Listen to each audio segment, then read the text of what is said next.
أعوذ بالله من الشيطان الرجيم بسم الله الرحمن الرحيم يا بني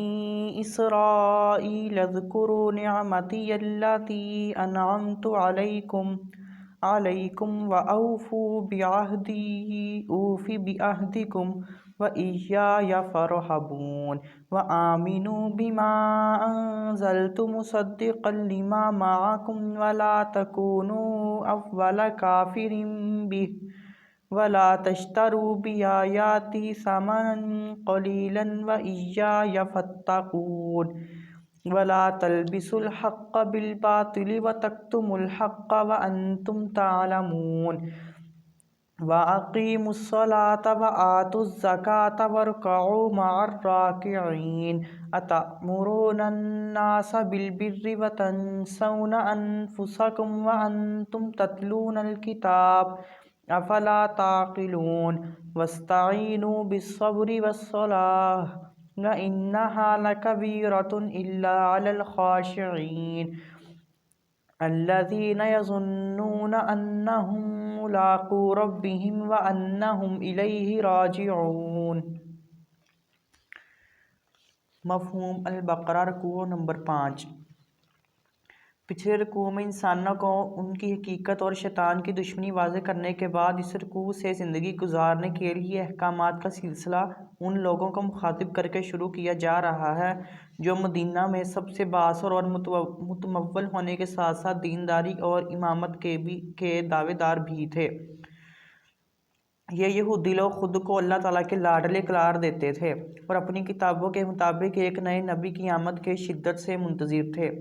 اللہ تعالیٰ ان کو مخاطب کرتا ہے کہ اے بنی اسرائیل، تم خود پر میری نعمتوں کو یاد کرو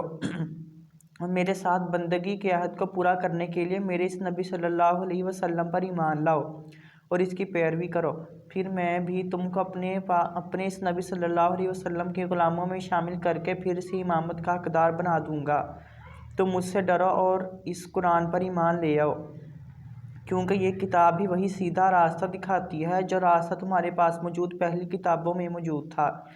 اب ان پہلی کتابوں کا علم رکھتے ہوئے ہرگز تم ہی انکاری نہ بنو اور نہ ان کتابوں میں موجود میرے اس نبی صلی اللہ علیہ وسلم کے بارے میں پیشین گوئیوں کو چھپاؤ اور نہ لوگوں کو اس بارے میں جھوٹ بول کر میری پہلی کتابوں سے جھوٹی دلیلیں بنا کر اس چند روزہ زندگی کے فائدے حاصل کرنے کی کوشش کرو۔ اس نبی اور قرآن کو ماننے والے لوگوں کی طرح ایمان لا کر تم بھی ان کے ساتھ نماز قائم کرو، زکوٰۃ ادا کرو اور ان کے ساتھ تم بھی خود کو میرے سامنے جھکا دو۔ تم دوسروں کو کتابوں سے دلیلیں دے کر خوب سمجھاتے ہو مگر ان کتابوں میں موجود تعلیمات پر خود پورا عمل نہیں کرتے ہو، پھر بھی خود کو سچے ہونے کا جھوٹا احساس دلاتے ہو اور عقل کی بات نہیں سمجھتے ہو کہ کامیابی بس اخلاص کے ساتھ اللہ کی بندگی میں ہے۔ سچ ہے کہ نئے دین کو اختیار کر کے تم بہت مشکلات میں گھر جاؤ گے مگر نماز اور صبر سے ہمت اور ڈھارس ملے گی، اپنے رب کی مدد کا یقین بڑھے گا۔ جو لوگ اپنے رب سے ڈرتے ہیں اور ایک دن اس سے ملاقات کا یقین رکھتے ہیں،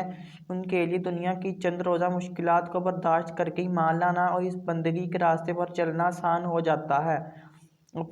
اپنے رب کے پاس جانے کا شوق اور جذبہ ان کے لیے حوصلے کا باعث بن جاتا ہے۔